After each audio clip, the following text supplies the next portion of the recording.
দাস ঘোষ। মানে কতদিন হয়েছে আপনার বিয়ে হয়েছে? 4 বছর হয়েছে। কালকে যে একটা অভিযোগ উঠছে যে আপনি বাড়ি থেকে নিখোঁজ এবং আপনার স্বামী শ্বশুর শাশুড়ির বিরুদ্ধে যে একটা অভিযোগ উঠছে, ঘটনাটা কি কারণে? অভিযোগটা উদ্দেশ্য? ঘটনাটা হচ্ছে আমার বিয়ের 4 বছর হয়েছে, কিন্তু কোনোদিনই শান্তি হয়েছে না। বিয়ের 1 বছর পরে অনেক বড় এক ঘটনা হয়েছে, তারপরে দিয়া বিচার টিচার করে পাড়ার প্রধান দিয়ে আবার একসাথে ওই বাড়িতে আমার দেওয়া হয়েছে। তারপরে মেইন হয়েছে দেখেছে আমার সন্তান হয় না, 4 বছর হয়েছে। এটা নিয়ে অনেক মানসিক টর্চার করতো, তারপরে ড্রিঙ্ক করে সেটা মারপিট করতো। তারপরে মানে অন্য মহিলার সাথে রিলেশন আছে, এটা জানার পরে আমি বাড়ির সবাইরে কইছি অনেক 3-4 মাস আগে। তারপরে দিয়ে সেটা তারা আমার ভুল বুঝে কইছে যে তার ছেলে এরকম না, আমার দোষ, আমি এটা মাইনা নিতাম।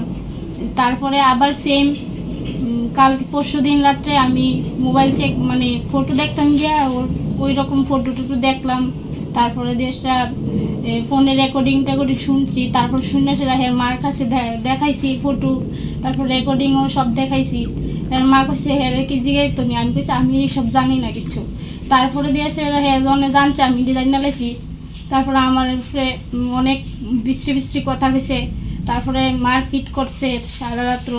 তো সকালবেলা আমি নিজের প্রাণ বাঁচানোর লিগা বাড়ি থেকে গেছিলাম গা সুইসাইড করানোর লিগা, রেল স্টেশনে গিয়ে বয়ে আসছিলাম।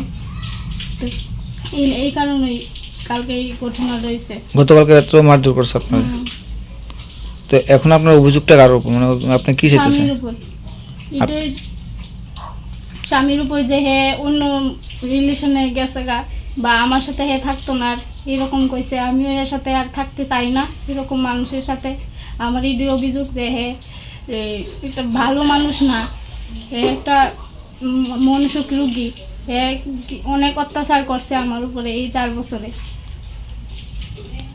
আপনার স্বামীর নাম কি? সঞ্জু ঘোষ। কি করে? ফলের দোকান। তো তাছাড়া আপনার স্বামী ছাড়া কে কে আপনার উপর টর্চারিং করে? এমনি শাশুড়ি শ্বশুর, তারা শুধু মানে কথাবার্তা কয় আর কি, হাত তোলে না, তারপরও কথাবার্তা অনেক বিশ্রী কথাবার্তা কয়। বলতে স্বামী মারছে, চেষ্টা করছিল, তার লিগা আমি প্রাণ বাঁচানোর লিগা অনেক কষ্টে বাড়ির থেকে বাইরে আইছি। তারা মারণের আগে আমি নিজেই মরে যাম গা, এই কথাকেই আমি বাইরে আইছি অনেক কষ্টে।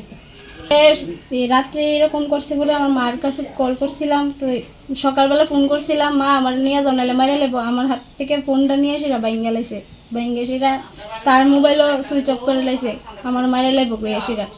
যে আপনি নিখোঁজ হয়েছে বা মিসিং ডেট, এটা আপনার স্বামী কোন সময় করছেন আপনি জানেন না? না, আমি এসব জানি না, আমি তো আসলাম না। আপনি কোন জায়গাতে আছিলেন? আমি আছিলাম বাজারঘাট রেল স্টেশন।